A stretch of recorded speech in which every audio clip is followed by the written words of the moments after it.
Bonjour et bienvenue dans cette nouvelle vidéo support de formation Excel où nous allons aujourd'hui aborder deux nouvelles fonctions. Des fonctions index et equiv. Je suis Philippe Pomarel, formateur en bureautique et infographie. Je mets à disposition des vidéos gratuites telles que celle-ci et je propose également des formations en ligne individualisées et personnalisées, que ce soit pour des besoins sur Word, Excel, PowerPoint, etc., etc. Tous les liens sont dans la description juste sous la vidéo. Alors, cette vidéo s'adresse aux personnes qui connaissent déjà pas mal Excel. Si vous êtes juste débutant ou utilisateur occasionnel, vous risquez de ne pas tout à fait comprendre l'utilité des deux fonctions que nous allons voir aujourd'hui. Ce sont les fonctions index et equiv. Pour suivre cette vidéo, dans l'idéal, il faudrait que vous connaissiez déjà la fonction recherche V, et puis les listes déroulantes et les plages nommées. Voilà, un niveau 3 d'Excel, Excel avancé, ça conviendra tout à fait. Pas la peine d'aller jusqu'au niveau expert. Alors, nous allons travailler sur ce fichier qui est en libre téléchargement juste sous la vidéo. Vous aurez le fichier d'exercice et sa correction. On va commencer par la fonction index. Alors, cette fonction index va nous permettre d'afficher une valeur que l'on recherche. Un petit peu comme la recherche V ou la recherche H. Exemple, dans ce petit tableau qui est ici, nous cherchons la valeur du mois de février. C'est-à-dire février, hop, je devrais trouver 14. Pour ce faire, je vais utiliser la fonction index. Fx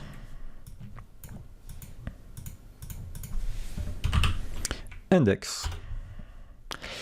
Et ici, Excel me propose deux manières de travailler. Matrice, numéro de ligne et numéro de colonne, c'est la manière la plus classique d'utiliser la fonction index, ou alors une méthode de travail un petit peu différente dont je ne parlerai pas ici. Moi, je vais utiliser la manière la plus classique, matrice, numéro de ligne, numéro de colonne. Je fais OK. Déjà, je peux observer qu'en gras, j'ai la matrice et le numéro de ligne, qui sont donc obligatoires. Le numéro de colonne ici étant facultatif. On n'oublie pas que nous voulions afficher la valeur du mois de février. En guise de matrice, je vais lui donner tout ça. Je n'ai pas pris le titre. Attention. Et je veux la valeur du mois de février. Février, c'est sur la deuxième ligne de la matrice. Je mets donc numéro de ligne 2. Ici, j'ai déjà l'aperçu 14. Je fais OK. Parfait. On va y aller, alors je ne l'ai peut-être pas précisé en amont, on va y aller pas à pas avec ces fonctions index equiv. Si on va trop vite, il y a beaucoup de personnes qui vont être perdues. Donc on va commencer tout doucement, comme ici, avec des petits exercices très basiques. Là, j'ai bien eu mon résultat et j'ai tapé le numéro de la ligne au clavier. 2. Parfait. Maintenant, un petit cran, juste un tout petit cran plus technique, ici. Je vais chercher la valeur du mois, mais cette fois-ci, je vais utiliser cette cellule pour lui indiquer le numéro de la ligne. Allez, on est reparti. Fx. Index. La matrice, c'est toujours la même, c'est ça. Le numéro de ligne, cette fois-ci, je vais utiliser cette cellule-là, que je pourrai changer facilement à l'avenir. Le mois numéro 4, c'est le mois d'avril. Il m'affiche bien ici 35 comme valeur, comme résultat. Je fais OK. Parfait. Si je veux le mois de janvier, ben je mets le mois numéro 1. OK. Si je veux le mois de décembre, je mets le 12. Ça fonctionne parfaitement. Allez, exercice suivant. On cherche cette fois-ci une valeur avec un numéro de ligne et de colonne. Exemple, ici, nous cherchons la valeur de ce tableau. La valeur pour le mois numéro 4, c'est-à-dire pour 1, 2, 3, 4 pour le mois d'avril, hop, qui se trouvera ici. Et pour l'année numéro 2, la première année c'est 2017, la deuxième année c'est 2018. Alors, j'aurais dû faire comme ça, excusez-moi. Voilà. Conclusion, nous devrions trouver cette valeur-là, 16.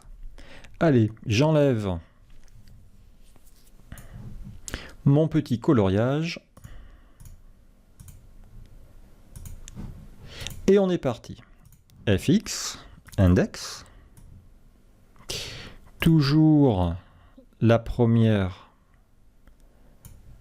écriture. La matrice, toujours la même. Alors, encore une fois, prenez l'habitude de ne pas sélectionner les titres.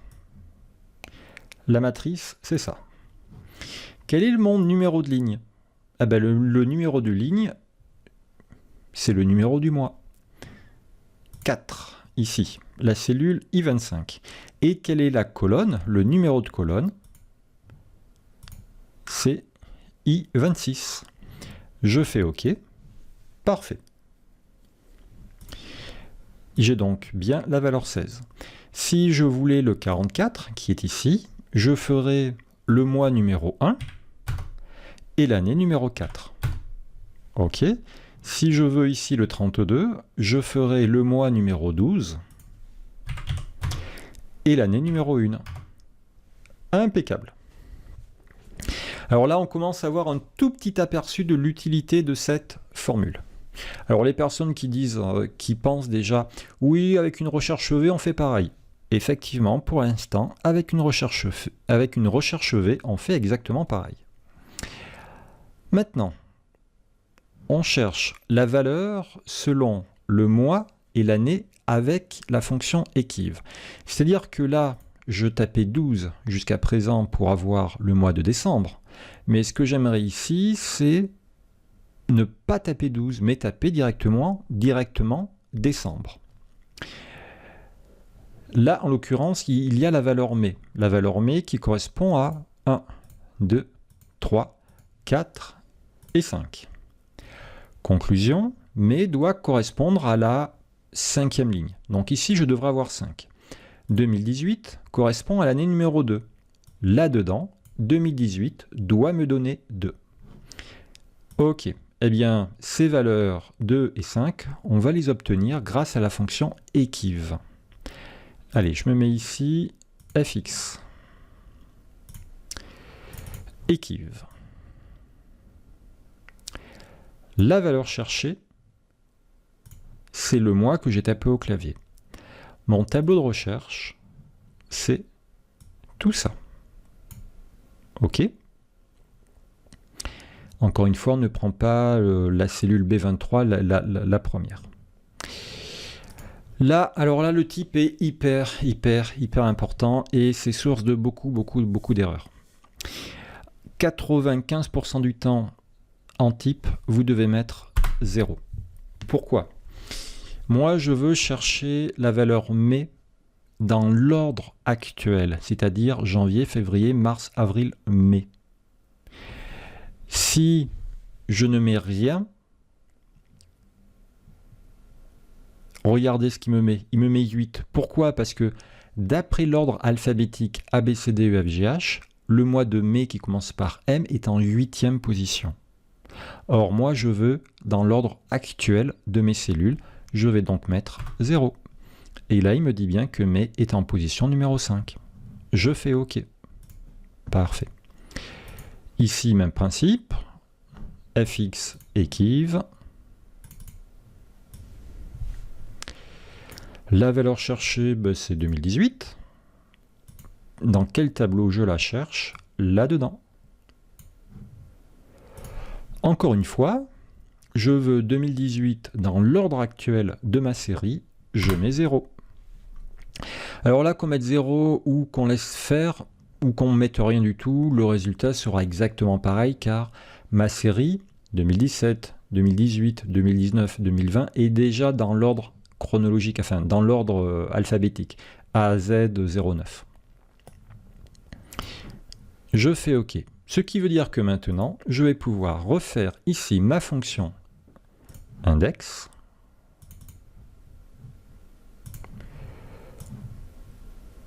La matrice, c'est bien tout ça. Mon numéro de ligne, ce sont les mois, c'est ça. Mon numéro de colonne, c'est l'année, c'est ça. Voilà, c'est un peu comme de la bataille navale. 43, est-ce que c'est le bon résultat? Mai en 2018. 2018, mai 43. Parfait.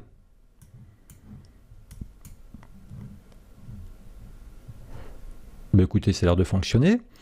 On va essayer cette fois-ci de ne pas avoir 43 mais d'avoir 19. C'est-à-dire pour l'année 2017. Ici, je vais mettre 2017. Je valide. J'ai bien 19. On va essayer 36, c'est-à-dire le mois de juin 2017. Ici, je vais mettre juin. Je valide. Parfait. Alors ici, si vous tapez au clavier, attention de respecter exactement, strictement l'orthographe.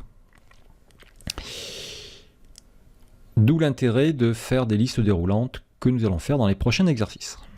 Voilà, donc là on a déjà eu une petite introduction de ces fonctions index et equiv. Maintenant, on va mettre ceci en application dans 4 exercices et on va ajouter à cela d'autres outils. Premier exo. On va ajouter la liste déroulante. Explication. Là, j'ai des salles de réception. OK. Ici, j'ai le nombre d'heures de location. Par exemple, si je veux louer 3 heures la salle Marco Polo, ça va me coûter 290 €. Et bien sûr, le prix n'est pas du tout proportionnel au nombre d'heures. D'où l'intérêt de faire ici un tableau de correspondance avec les heures et les salles. Alors ici, nombre d'heures, ben, je mettrai 1, 2, 3, 4, 5, 6 ou 7. Allez, on va mettre 5. Par contre, ici, il me faut une liste déroulante pour la salle. Hors de question de constamment... Hors de question de constamment taper au clavier le nom des salles. Allez, je suis ici, liste déroulante. Données, validation. Autoriser une liste. La source, c'est ça. Je fais OK. Je déroule. Parfait. Alors, James Cook pour 5 heures. James Cook pour 5 heures. On devrait trouver 960 € au final. Alors ici, bah écoutez, si vous vous en sentez capable, vous allez faire comme moi, vous allez vous lancer, vous allez faire directement la fonction index et à l'intérieur, on va taper les fonctions equiv. Si par contre, vous sentez un petit peu léger pour tout faire d'un seul coup, n'hésitez pas à, je sais pas moi, à côté ici par exemple, à faire vos fonctions equiv que vous utiliserez après dans votre fonction index qui est là. Un peu comme l'exercice qu'on a fait là. On a d'abord fait les fonctions equiv dans les cellules et on s'est servi des résultats ici pour faire la fonction index. OK. Allez, on est parti. fx, index, matrice. Parfait. La matrice, c'est ça, sans les titres. Numéro de ligne. Alors, en ligne, j'ai les salles de réception. Equiv, entre parenthèses. Il me faut la valeur cherchée. La valeur cherchée, c'est ma liste déroulante. Point virgule. Il me faut la zone, la matrice à regarder. La matrice, c'est ça. OK. Et enfin, je dois lui donner l'ordre. L'ordre, c'est toujours 0, point virgule, 0. Je ferme la parenthèse. Ça me donne 3. Est-ce que James Cook est bien la 3e salle de la liste? Oui. Allez, numéro de colonne, on fait pareil. Équive. Ah ben le numéro de colonne, c'est un peu idiot de faire une équive. Hein. C'est vraiment idiot parce que 5 heures, c'est la 5e colonne de notre tableau. Donc le numéro de colonne, c'est simplement ça. Voilà.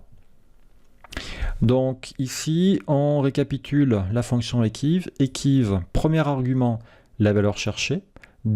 Point virgule, deuxième argument, la matrice ou regarder. Point virgule, l'ordre. 95% du temps, nous mettrons 0. Et nous avons bien ici 960. Je fais OK. Parfait. J'essaye pour 2 heures. C'est bien 450. Je change de salle. Je veux quartier. 270. Allez, ça c'est bon. Exercice 2. Ici, nous allons mélanger la fonction max, index et équive. Voici des jours. Alors, j'ai pas mis tout le mois de janvier. J'ai mis voilà, du 1er au 17. Et voici des températures. Il y a des températures positives ou négatives. Au final, ici, nous cherchons le jour le plus chaud. Bon, d'accord. Bien sûr, de manière automatique. On commence. Température max, c'est la fonction max égale max entre parenthèses. Et je lui donne tout ça. Toc. Parfait. C'est bien 14,5. Où est-ce qu'il est le 14? Il est là. Le 10 janvier. Ensuite ici, je vais chercher le numéro de la ligne de ce 14,5. C'est la fonction équive, égale équive, entre parenthèses. La valeur cherchée, c'est ça. Point virgule. La recherche, c'est là. Point virgule, l'ordre, 0. Je ferme. La parenthèse, je valide. Parfait. Et maintenant, je cherche le jour le plus chaud. Alors là, je vais faire comme dans l'exo précédent. Je vais tout taper au clavier. Je ne vais pas utiliser cette cellule. Voilà. Parce que il faut absolument, si vous envisagez d'utiliser ces fonctions index équive, il faut absolument les maîtriser au clavier. Car quand vous allez avoir des gros documents à faire, pour trouver les erreurs, il faut exactement savoir comment sont orthographiées ces formules. Allez, on est parti. Égal. Je veux chercher une valeur. Donc, index. Entre parenthèses. Quelle est la matrice? Ou regarder. Moi, je veux regarder là-dedans. Parfait. Point virgule. Quel est le numéro de ligne? Le numéro de ligne, c'est la ligne 10. C'est l'index de 14,5 de la colonne température. Index entre parenthèses. La matrice, index, il me faut l'index, n'importe quoi, c'est l'équive. Dites-moi quand je fais des bêtises. Alors, c'est l'équivalent de 14,5, sa position en fait dans la colonne des températures, la colonne C. Alors, équive, la valeur recherchée, c'est ça. Point virgule, le tableau de recherche, c'est ça. Dans quel ordre? Point virgule, 0. Je ferme la fonction équive. Et la fonction index est également finie car je n'ai pas de numéro de colonne à lui indiquer, vu que la matrice ne fait qu'une colonne. Je ferme index et je fais OK. Parfait. Conclusion. Ici, qu'est-ce que font ces deux fonctions, index et équive? Eh bien, équive va ici trouver la position 1, 2, 3, 4, 5, etc. Quelle est la position de la température max? Ensuite, la fonction index va m'afficher ici la date qui correspond à cette position. Faisons un petit test. Ici, je suis le 16. Au lieu d'avoir 7,4 degrés, je vais avoir 17,4. et tout se met à jour. Et là, les personnes qui disaient auparavant « Oui, mais avec une recherche V, on fait pareil ». Eh bien là, avec une recherche V, on ne peut pas faire pareil. Car la recherche V ne cherche que de gauche à droite. Or, l'avantage, l'intérêt de combiner index et kiv, c'est qu'on peut chercher dans tous les sens. Gauche-droite ou droite-gauche. Ok, allez, exo 3, on est parti. Ici, on commence à avoir un document un peu plus réaliste, on va dire, qui colle plus à la vraie vie. J'ai ici des références de produits, de services, peu importe. Ici, j'ai des quantités commandées. Ok. Là, j'ai des pourcentages de remise. Et bien sûr, c'est tout sauf proportionnel, c'est tout sauf linéaire. Le but du jeu, ça va être ici, une liste déroulante pour choisir la quantité commandée. 500, 1000, 1004, 1007, 1009, etc. Ici, une liste déroulante pour choisir la référence. Et ici, eh bien, le résultat, c'est-à-dire la valeur, le pourcentage de réduction. Pour ce faire, il nous faut index, c'est bon, equiv, c'est bon, liste déroulante, c'est bon, et les plages nommées. Alors, c'est pas obligatoire, mais c'est quand même un bon réflexe à prendre. Allez, petit 1, je vais nommer mes plages. Tout ça, tout ce qui est en bleu ici, ben, je vous ai mis des petites bulles. Ça, on peut l'appeler ref. Je prends ça, je vais ici, ref, et je valide. À partir de là, j'ai défini ref qui correspond à cette zone. Ici, je prends tout ça, et ça, ce sont les quantités. Alors, je mets quantité ou Q, peu importe. On n'oublie pas que ici, dans cette zone-là, dans le nom des plages nommées, il ne faut pas mettre d'espace, ni de caractères spéciaux. On peut mettre des tirets du bas, des underscores ou des traits d'union. Ensuite, ça, c'est réduc. Parfait. On vérifie, on a bien quantité, réduc, ref. Les plages nommées vont m'aider dans tous les travaux que j'ai à faire, liste déroulante, fonction. Ça va m'éviter de sélectionner continuellement ici. Allez, petit 1, quantité commandée, il me faut une liste déroulante. Données, validation, valider. Je veux autoriser qu'une liste. Quelle est la source de la liste? Eh bien, là, la source, ça sera la zone Q, la zone des quantités. Alors, soit je sais comment je l'avais appelé, je peux faire égal Q, ou alors plus rapide, quand je suis là, j'appuie sur la touche F3, qui m'affiche toutes mes zones nommées. Et moi, je veux Q. Parfait. Je fais OK, je vérifie. Parfait. Ici, pareil. Validation de données. Autoriser une liste. Quelle est la source? F3. Référence. OK.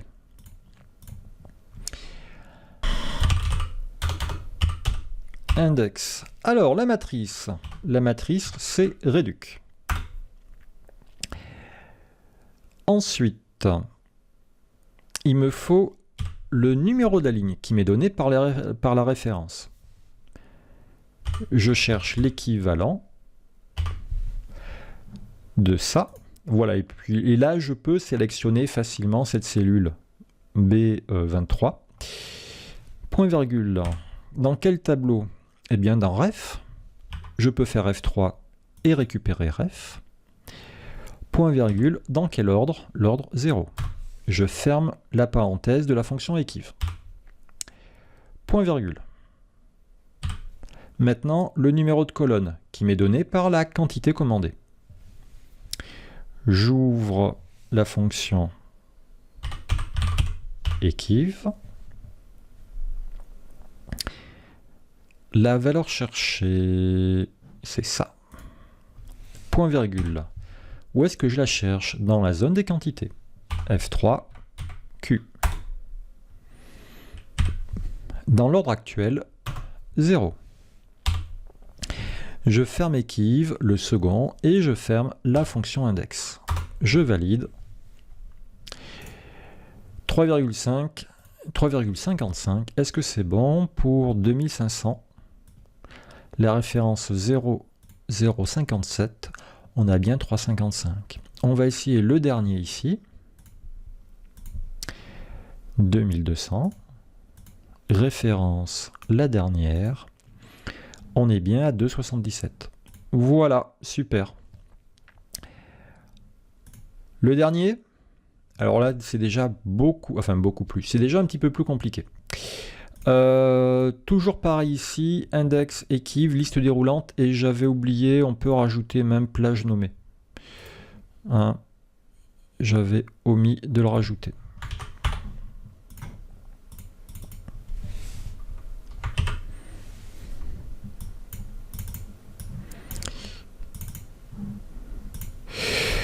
Ok, alors, ici, nous cherchons à calculer un pourcentage pour chaque article qui se trouve ici. Nous avons deux valeurs par mois. Pour le mois de janvier, nous avons l'objectif et nous avons le réalisé. On devait faire 5200, nous n'avons fait malheureusement que 4000. On n'a pas fait l'objectif. Il y a donc une évolution qui est négative. Ok. On devrait trouver donc, je sais pas moi, moins 20%, un truc comme ça à peu près. Pour le calcul du pourcentage d'évolution, on peut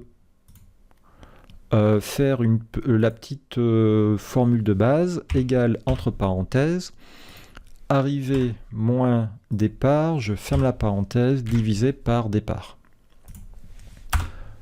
Voilà. Si je le mets en pourcentage, on devrait trouver moins 24% au bout du compte. Ok. Donc la formule, ça va être arrivée moins départ divisé par départ. Ok. Ici, même combat. Je vais devoir faire une liste déroulante ici pour choisir le numéro de l'article, et ici une liste déroulante pour choisir les mois. Alors, tout ça, toc toc toc toc toc toc toc toc toc toc toc toc toc. Je vais le nommer article. Je valide. Et les mois.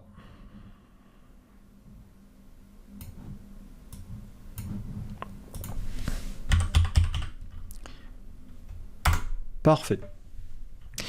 Ici, liste déroulante, données, validation, autoriser une liste. La source F3, c'est article. Je fais OK, je vérifie, c'est parfait. Ici, pour les mois, eh bien pour les mois, il y aura une petite surprise.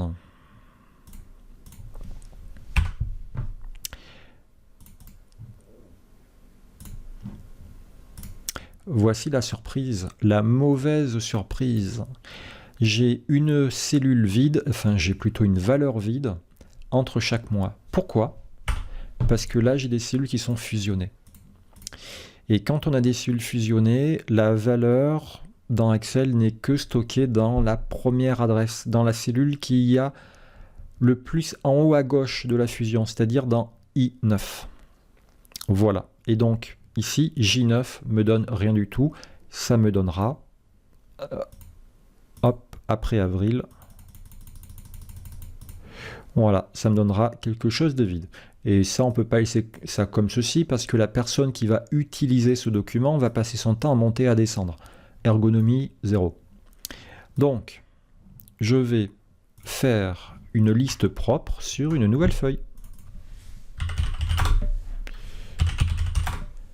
Janvier. Et je tire. Toc, voilà. Comme quand on fait du Excel initiation. Conclusion ici, ma liste déroulante, ce ne sera pas ça. Je peux le supprimer, ce sera ceci.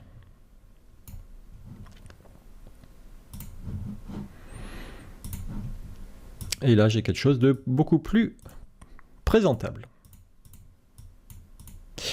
Une dernière zone, chiffres. Alors, je prends tout ça. Alors, pour éviter de faire ça, hein, c'est long, c'est fastidieux, et je fatigue mon poignet en maintenant enfoncé. Voici quelques raccourcis clavier. Je me mets sur la première valeur. Si je maintiens CTRL et que je fasse flèche du bas, j'atterris à l'extrémité basse. Ok? Mais moi, j'aimerais sélectionner en même temps. Donc, je pars bien de cette cellule, C11, je maintiens CTRL pour accéder à l'extrémité inférieure, mais en plus, je vais maintenir la touche Shift qui va me sélectionner mon déplacement. Donc, première cellule, CTRL Shift enfoncé, flèche du bas, flèche de droite. Voilà, et je ne me suis absolument pas fatigué. Le poignet ni la main. S'il fallait chiffre, voilà. J'avais oublié le nom. Alors, là, chiffre est au pluriel. Moi, j'ai l'habitude de tout mettre au singulier. Bon, bah, c'est au pluriel, je le mets au pluriel, ça fait rien. Je valide. Parfait. Et c'est là que ça commence à être un petit peu costaud en termes de formule. Je cherche une valeur